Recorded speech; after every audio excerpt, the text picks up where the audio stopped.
देखिए कल क्लास में हम लोग 8 तक सॉल्व किए थे, आज हम लोग 9 से सॉल्व करेंगे। क्वेश्चन नंबर 9 है, एपी है, चार ऑप्शन दिया हुआ है, बोला कौन एपी है। एक है 2, 4, 8, 16, दूसरा है 1, 3, 9, 27, अगला है उसके साथ देख सकते हैं। तो आपको पता होना चाहिए कि एपी तब होता है जब एक फिक्स नंबर को हम लोग जोड़ करके एक मतलब अगला टर्म लाते हैं, अगला पद लाते हैं। तो यहाँ 2 है, 4 आया और 2 जोड़ करते हैं, लेकिन 4 से 8 आया, 4 जोड़कर अलग अलग नंबर जुड़ा है, इसलिए एपी नहीं हो सकता है। यहाँ 1 है, 1 के बाद हुआ है 3, 2 जुटा है, 3 से हुआ है 9, 6 जुटा है, इसलिए एपी नहीं हो सकता है।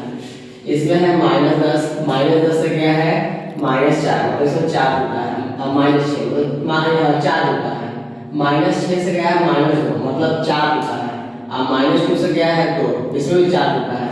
अब इस सब में जो है 4 जुटा है, इसी कारण से एपी जो है सी नंबर होगा। यहाँ क्वेश्चन है कि 1, 4, 7, 10 का 18वां पद क्या होगा। 18वां पद निकलना है, तो 18वां पद के लिए फॉर्मूला क्या होगा, a + 17d।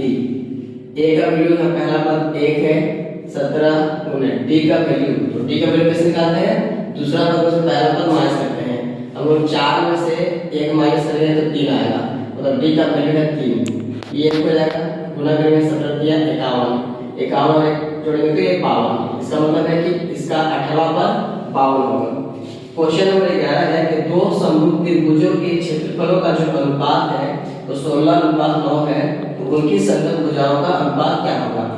हम लोग जानते हैं कि अगर हम लोग त्रिभुज ABC का क्षेत्रफल निकालते हैं और उसके बाद एक अगला त्रिभुज कोई है PQR, उसका क्षेत्रफल हम लोग निकाल रहे हैं, तो इनका भुजा जो होता है AB संगत भुजा और PQ उसका वर्ग का के बराबर होता है।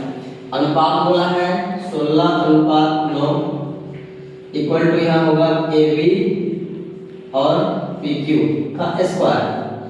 स्क्वायर का कोई इधर नहीं है, रूट में बदलेगा, दैट मींस AB बटा PQ का जो वैल्यू है वो हो जाएगा 16/9 का स्क्वायर रूट, क्योंकि जो स्क्वायर हो जाएगा तो रूट हो जाएगा। अब 16 का निकलेगा 4 और 9 का निकलेगा 3, मतलब 4:3, मतलब उनके संगत भुजाओं का जो अनुपात होगा वो 4:3 होगा। क्वेश्चन नंबर 12 है कि समचतुर्भुज के विकर्ण दिए हुए हैं 6 सेंटीमीटर और 8 सेंटीमीटर, इसकी भुजा की मान क्या होगी। तो सबसे पहले हम लोग ये समचतुर्भुज मानते हैं जिसका सारा भुजा जो है बराबर हो, लेकिन कोण 90 डिग्री पे ना हो। इसके विकर्ण, ये बड़ा विकर्ण है तो ये 8 सेंटीमीटर का है, और ये छोटा विकर्ण है ये 3 सेंटीमीटर का है। हम लोग को दो बात बताना चाहिए कि समचतुर्भुज के जो भुजाएं होते हैं, मतलब जो विकर्ण होते हैं दूसरे को 90 डिग्री पे काटते हैं, और समद्विभाजक भी मतलब बराबर भी काटता है। अगर ये 8 है तो 4 सेंटीमीटर का ये कटेगा और 4 सेंटीमीटर का ये कटेगा, और अगर ये 6 है 3 सेंटीमीटर का ये कटेगा और 3 सेंटीमीटर का ये कटेगा। अगर हम लोग इसका भुजा निकालना चाहते हैं और ये जो है समकोण त्रिभुज बन रहा है, तो हम पाइथागोरस थ्योरम लगा सकते हैं। मान लीजिए नाम लेते हैं इसका ABCD, और ये जो काटते हैं दूसरे को O पर काटते हैं, हम लोग पाइथागोरस थ्योरम लगाकर बोल सकते हैं कि जो DC जो कि भुजा है, DC का जो वर्ग होगा वो OD का वर्ग और OC का वर्ग, इन दोनों के योग के बराबर होगा। OD का वैल्यू दिया हुआ 4, तो 4 का स्क्वायर, इसका वैल्यू दिया 3, 3 का स्क्वायर, 4 का स्क्वायर होता है 16 और 3 का स्क्वायर होता है 9, इसको जोड़ेंगे तो 25 जो कि 5 का वर्ग है। तो DC का जो वैल्यू है ये होगा, दैट मींस कि DC जो है 5 सेंटीमीटर होगा, मतलब जो भुजा का जो वैल्यू है वो होगा 5 सेंटीमीटर। ठीक, अब हम लोग क्वेश्चन नंबर 13 देखेंगे। इसमें कहा है कि दो अक्षों के प्रतिच्छेदी बिंदु को क्या कहते हैं। तो ये होता है x अक्ष और ये होता है y अक्ष, और इनका जो प्रतिच्छेदी होता है यहाँ उसको हम लोग कहते हैं मूल। क्या कहते हैं, मूल। तो इसका सही उत्तर होगा मूल। अगला क्वेश्चन है कि y अक्ष से 5 इकाई और x अक्ष पर एक बिंदु T है, तो उसका जो है निर्देशांक क्या होगा। तो ये 5 इकाई मान लेते हैं y से और x पर, तो हम लोग पहले लिखते हैं x का वैल्यू, अगर ये x अक्ष पर अगर p है तो x का जो वैल्यू है वो होगा 0 और y से जो दूरी है 5 है तो y का वैल्यू 5। अगर हम लोग इसका निर्देशांक लिखेंगे तो निर्देशांक लिखा जाता है पहले x फिर y, इसलिए x का वैल्यू 0 और सॉरी अगर हम लोग ऐसा लेते हैं कि x का वैल्यू 5 होगा और y का वैल्यू 0 तो इसका जो निर्देशांक होगा 5 0। अगला क्वेश्चन है यदि sin a बराबर 4/3 हो तो cosec a क्या होगा। तो हम लोग को पता है कि cosec a का जो वैल्यू होता है वो 1/sin a होता है, मतलब 1/sin a का वैल्यू दिया है 4/3, इसको अगर हम लोग उल्टा करेंगे तो ये हो जाएगा 3/4। मतलब है कि अगर sin a का वैल्यू 4/3 है तो cosec a का जो मान है वो 3/4 होगा। अगला प्रश्न है sec a plus tan a equal to into 1 minus sin a इसके बराबर है। तो हम लोग इसको हल करते हैं, पता चल जाएगा। sec a को हम लिख सकते हैं 1/cos a और tan a को लिख सकते हैं हम लोग sin a/cos a, गुना में आ जाएगा 1 माइनस sin a। कोसे कोसे दोनों में लघुत्तम है तो ऊपर में हो जाएगा 1 प्लस sin a और इनटू में जाएगा 1 माइनस sin a। ये दोनों फॉर्मूला पर बैठ रहा है a plus b b minus b, formula होता है a square minus b square, मतलब 1 का स्क्वायर 1 और sin का स्क्वायर sin स्क्वायर a बटा में रहेगा cos a। 1 minus sin square cos square a होता है और बटा में रहेगा cos a। एक कोसे से एक कोसे कटेगा मतलब बचेगा cos a।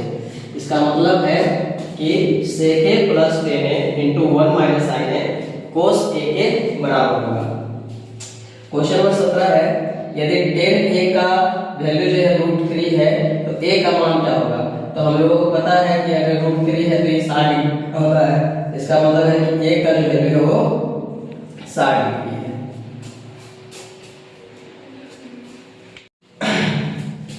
क्वेश्चन नंबर 18 है जब किसी सीधे खड़े खंभों की छाया और उनकी ऊंचाई बराबर हो तो सूर्य का कोणीय कोण का मान कितना होगा। तो ये जो खंभा की ऊंचाई और ये जो छाया है ये दोनों साइड जो है बराबर है, और ये दोनों बराबर है और अगर ये समकोण भी बनाता है तो ये दोनों कोण बराबर होना चाहिए, मतलब ये 45 डिग्री का है 45 डिग्री का, मतलब कोणीय कोण का जो मान होगा वो 45 डिग्री होगा। क्वेश्चन 19 है अर्धवृत्त का कोण कितने डिग्री का होता है। अगर हम लोग एक अर्धवृत्त बनाते हैं और उस पर अगर हम लोग एंगल बनाते हैं ट्रायंगल के हेल्प से तो ये जो होता है वो 90 डिग्री का बनता है। 90 डिग्री मतलब 90 डिग्री का कोण होता है एक अर्धवृत्त का। क्वेश्चन नंबर 21 का उत्तर होगा यदि दो वृत्तों के केंद्रों के मध्य की दूरी उनकी त्रिज्याओं के योग के तुल्य हो तो उनकी उभयनिष्ठ स्पर्श रेखाओं की संख्या होगी, तो उसका उत्तर होगा 3। इसमें 3 उभयनिष्ठ स्पर्श रेखा होगा। क्वेश्चन नंबर 21 है वृत्त के केंद्र से समदूरस्थ जीवाएं आपस में क्या होती है। तो आपस में बराबर होती है, बराबर या आप समान भी लिख सकते हैं कि समान होती है।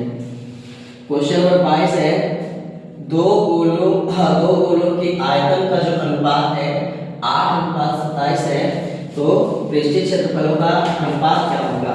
तो मान लेते हैं कि पहला गोला जो है उसका आयतन है 4/3 पाई r क्यूब, अलग दिखाने के लिए r1 लेते हैं, अगला का होगा 4/3 पाई r क्यूब, अलग दिखाने के लिए r2 लेते हैं और इसको हम लोग काटेंगे तो ये जो वैल्यू है वो है 8/27। तो इसका जो मान बचेगा r1/r2 इधर होगा क्यूब रूट ऑफ 8/27। अगर इसको हम लोग हल करें